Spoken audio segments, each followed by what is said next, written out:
DNA मित्रों, अब हम अमेरिका के 26/11 अटैक का डीएनए टेस्ट करेंगे। 26/11 को मुंबई आतंकी हमले के लिए याद किया जाता है, लेकिन कल के बाद 26/11 को व्हाइट हाउस अटैक के लिए भी याद किया जाएगा। मित्रों, 26 नवंबर को यानी कल अमेरिका में सबसे बड़ा आतंकी हमला हो गया। अमेरिका के सबसे बड़ा आतंकी हमला हम इसको इसलिए कह रहे हैं क्योंकि यह हमला व्हाइट हाउस के पास हुआ। व्हाइट हाउस वो जगह है जहां अमेरिका का राष्ट्रपति रहता है। यह हमला यूएस प्रेसिडेंट डोनाल्ड ट्रंप की सबसे भरोसेमंद फोर्स के ऊपर हुआ। डीएनए मित्रों, अमेरिकी समय के मुताबिक दोपहर 2:15 पर और भारतीय समय के मुताबिक रात 1 बजे के आसपास व्हाइट हाउस के नजदीक फैरागट वेस्ट मेट्रो स्टेशन के पास यह आतंकवादी हमला हुआ। यह जगह व्हाइट हाउस से केवल 800 मीटर दूर है। सोचिए, प्रेसिडेंट ट्रंप के आवास व्हाइट हाउस से सिर्फ 800 मीटर दूर एक अकेला हमलावर आता है और वहां पेट्रोलिंग की ड्यूटी पर तैनात नेशनल गार्ड के जवानों पर गोलियां बरसाने लगता है। कहा जा रहा है कि फायरिंग के दौरान हमलावर ने इस्लामिक नारे भी लगाए। शुरुआती छानबीन के मुताबिक हमलावर के पास हैंडगन थी और उसमें 4 राउंड गोलियां थी। हमलावर ने पहली गोली एक महिला नेशनल गार्ड को मारी और गोली लगने के बाद वो वहीं पर गिर पड़ी। मीडिया रिपोर्ट्स के मुताबिक हमलावर ने पहले महिला गार्ड के सीने में गोली मारी और फिर सिर में। इसके बाद हमलावर ने महिला नेशनल गार्ड का हथियार उठाकर फिर फायरिंग की, जिससे दूसरे जवान की गोली लगी। यह फायरिंग इतनी जल्दी में हुई कि कोई कुछ समझ नहीं पाया। दोनों गार्ड के घायल होने के बाद वहां मौजूद तीसरे नेशनल गार्ड ने जवाबी फायरिंग की और हमलावर को पकड़ लिया गया। अमेरिका ने इसे आतंकी हमला बताया है। व्हाइट हाउस के इतने नजदीक हमला होने की वजह से सवाल खड़े हो रहे हैं, कहीं उसके निशाने पर राष्ट्रपति ट्रंप तो नहीं थे। डीएनए मित्रों, हमले में घायल हुए एक सैनिक की पहचान हो गई है। घायल जवान का नाम एंड्रयू वोल्फ है। एंड्रयू वोल्फ की हालत फिलहाल गंभीर है। वहीं घायल महिला नेशनल गार्ड की पहचान अभी तक सार्वजनिक नहीं की गई है। शुरुआती रिपोर्ट्स में दोनों नेशनल गार्ड्स की मौत की अफवाह भी फैली, लेकिन बाद में यह खबर गलत साबित हुई। घायल होने वाले दोनों नेशनल गार्ड्स वेस्ट वर्जीनिया के हैं। ये हमलावर आखिर कौन है? हमले के पीछे क्या मकसद था? वो अमेरिका तक कैसे आया और अमेरिकी जांच एजेंसियों से उसका क्या कनेक्शन था? ये जानने से पहले आपको इस घटना को लेकर राष्ट्रपति ट्रंप की प्रतिक्रिया जाननी चाहिए। इस आतंकी हमले को लेकर ट्रंप बेहद गुस्से में हैं। उन्होंने हमलावर को जानवर जैसा कृत्य बताया। डीएनए मित्रों, नेशनल गार्ड पर फायरिंग करने वाला हमलावर की पहचान 29 साल के रहमानुल्लाह लखनवाल के रूप में हुई है, जो अफगानिस्तान से आया हुआ एक शरणार्थी है।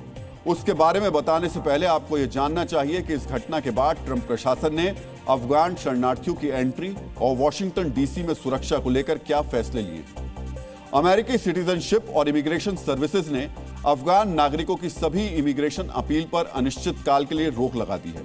यानी अफगान नागरिकों को अमेरिका में फिलहाल एंट्री नहीं मिलेगी। इसके अलावा राष्ट्रपति ट्रंप ने हमले के बाद वॉशिंगटन डीसी में 500 अतिरिक्त नेशनल गार्ड तैनात करने के आदेश दिए हैं। मौजूदा समय में वॉशिंगटन डीसी में करीब 2200 नेशनल गार्ड्स तैनात हैं। डीएनए मित्रों, इस आतंकी घटना के लिए ट्रंप ने अमेरिका के पूर्व राष्ट्रपति जो बाइडेन पर भी निशाना साधा। ट्रंप के मुताबिक बाइडेन प्रशासन के फैसलों की वजह से ही रहमानुल्लाह लखनवाल जैसे आतंकी अमेरिका में दाखिल हो पाया। ट्रंप ने दावा किया कि अमेरिका में बाइडेन के राष्ट्रपति रहते 2 करोड़ ऐसे विदेशी आए जिनकी ठीक से जांच नहीं हुई और अब इन्हीं में से कुछ लोग अमेरिका की सुरक्षा के लिए खतरा बन चुके। डीएनए मित्रों, यहां आपको नेशनल गार्ड के बारे में भी जानना चाहिए, जिसके 2 सैनिक इस आतंकी घटना में गंभीर रूप से घायल हैं और यूएस के अलग अलग शहरों में इनकी तैनाती को लेकर ट्रंप प्रशासन पर लगातार सवाल उठते रहे। नेशनल गार्ड अमेरिका की एक सैन्य व्यवस्था है। इसकी स्थापना साल 1636 में हुई थी। यह राष्ट्रपति और प्रांतीय सरकार दोनों के अधीन रहती है। मौजूदा समय में करीब 4.5 लाख नेशनल गार्ड हैं। इनके हथियार और ट्रेनिंग नियमित सैनिकों की तरह ही होती है। डीएनए मित्रों, व्हाइट हाउस के पास हुए इस आतंकी हमले से ट्रंप सरकार समेत पूरा अमेरिका सकते में है। उसे यकीन ही नहीं हो रहा कि ट्रंप के शासनकाल में ऐसा भी हो सकता है कि कोई आतंकवादी व्हाइट हाउस के पास जाकर ट्रंप फोर्स पर अटैक कर दे। जिस तरह हम आप मुंबई आतंकी हमले को देखने के बाद हैरान थे, जिस तरह हम आप डॉक्टर को दिल्ली में आत्मघाती हमला करते देखकर शॉक्ड हुए, उसी तरह पूरा अमेरिका व्हाइट हाउस वाले 26/11 को देखकर शॉक्ड है। अमेरिकी काउंटर टेरर एक्सपर्ट ये समझ नहीं पा रहे हैं कि आखिर इस शख्स ने अमेरिका की राजधानी में गोलीबारी को क्यों अंजाम दिया।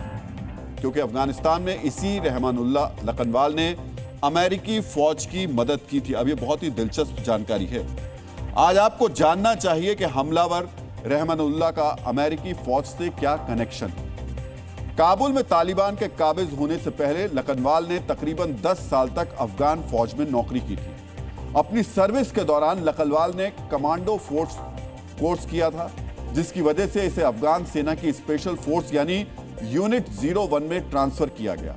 ये वो यूनिट थी जो अफगानिस्तान में अमेरिकी सेना के इंटेलिजेंस ऑपरेशंस में मदद करती थी। इसी यूनिट की वजह से लखनवाल और अमेरिकी फौज का संपर्क हुआ था। दूसरे कमांडोज की तरह लखनवाल भी अमेरिकी फौज के साथ एंटी तालिबान ऑपरेशंस में हिस्सा लेता था। खास बात यह है कि लखनवाल ने अफगानिस्तान के उस कांधार में ऑपरेशंस किए थे जिसे अमेरिकी फौज का कब्रिस्तान भी कहा जाता था। अफगानिस्तान में आतंकरोधी अभियान के दौरान सबसे ज्यादा अमेरिकी फौजी कांधार में ही मारे गए थे। अमेरिकी फौज के साथ लखनवाल ने भी कंधे से कंधा मिलाकर तालिबान से लोहा लिया था और इसी वजह से उसे अमेरिका आने का टिकट भी मिला था। अब हम आपको इस हमलावर के अमेरिका पहुंचने की जानकारी देने जा रहे हैं। 2021 में जब अमेरिकी फौज अफगानिस्तान से वापस लौटी तो तत्कालीन सरकार ने एक मुहिम चलाई थी जिसका नाम था ऑपरेशन एलाइज वेलकम। इस मुहिम का मकसद उन अफगानों को पहले शरण और फिर नागरिकता देना था जिन्होंने तालिबान के खिलाफ अमेरिकी फौज की मदद की थी। इसी नीति के तहत लखनवाल ने भी अमेरिका में शरण के लिए आवेदन दिया। लखनवाल और उसके परिवार को सितंबर 2021 में अमेरिका आने की अनुमति मिल गई। अमेरिका आने के बाद वो अपने परिवार के साथ वॉशिंगटन के बेलिनगम में रहने लगा था। इसी साल अप्रैल के महीने में उसके अमेरिकी नागरिकता वाले आवेदन को भी स्वीकार कर लिया गया था। एक ऐसा इंसान जिसने अमेरिकी फौज के साथ जंग में हिस्सा लिया, एक ऐसा शख्स जो अपनी फैमिली के साथ अपनी सरजमी छोड़कर अमेरिका आया, आखिर उसके अंदर इतनी नफरत कैसे भरी कि उसने अमेरिकी नेशनल गार्ड्स को अपना निशाना बना लिया? यही वो सवाल है जो जांचकर्ताओं को परेशान कर रहा है। कुछ लोग इस हमले को लखनवाल के इतिहास से भी जोड़ रहे हैं। रहमानुल्लाह लखनवाल अफगानिस्तान के खोस्त प्रांत में पैदा हुआ था और उसने अपने जीवन का एक बड़ा हिस्सा खोस्त में ही बिताया था। खोस्त प्रांत में पारंपरिक तौर पर हक्कानी नेटवर्क का प्रभाव रहा है। इसी वजह से एक थ्योरी भी सामने आ रही है कि लखनवाल का भी हक्कानी नेटवर्क से किसी किस्म का संपर्क रहा होगा या फिर वो हक्कानी नेटवर्क की अमेरिका विरोधी नीतियों से प्रभावित रहा होगा और इसी प्रभाव की वजह से उसने ये गोलीबारी की। लखनवाल जिंदा पकड़ा गया है तो अमेरिका के इस 26/11 का सच सामने आ ही जाएगा, लेकिन यह पहली बार नहीं है जब शरणार्थियों या फिर प्रवासियों ने अमेरिका की धरती पर आतंकवादी हमलों को अंजाम दिया। 2015 में कैलिफोर्निया प्रांत में एक आतंकवादी हमला हुआ था। इस हमले में पाकिस्तानी मूल के 2 प्रवासी शामिल थे। रिजवान और तशफीन नाम के इन आतंकवादियों ने एक निजी आयोजन में घुसकर अंधाधुंध गोलियां चलाई थी। इस आतंकी हमले में 14 लोगों की मौत हो गई थी। 2016 में ओहायो की यूनिवर्सिटी में छात्रों को ट्रक से कुचलने की कोशिश हुई थी। इस हमले का मास्टरमाइंड अब्दुल रज्जाक नाम का एक सोमाली प्रवासी था। 2016 में ही अहमद खान नाम के प्रवासी ने न्यूयॉर्क में पाइप बम से धमाका किया था। इस आतंकी हमले में 11 लोग गंभीर रूप से घायल हो गए थे। प्रवासियों द्वारा किए गए हर आतंकी हमले की जांच में एक तथ्य बार बार सामने आया है। हर आतंकी या तो अलकायदा या फिर इस्लामिक स्टेट की विचारधारा से प्रभावित था।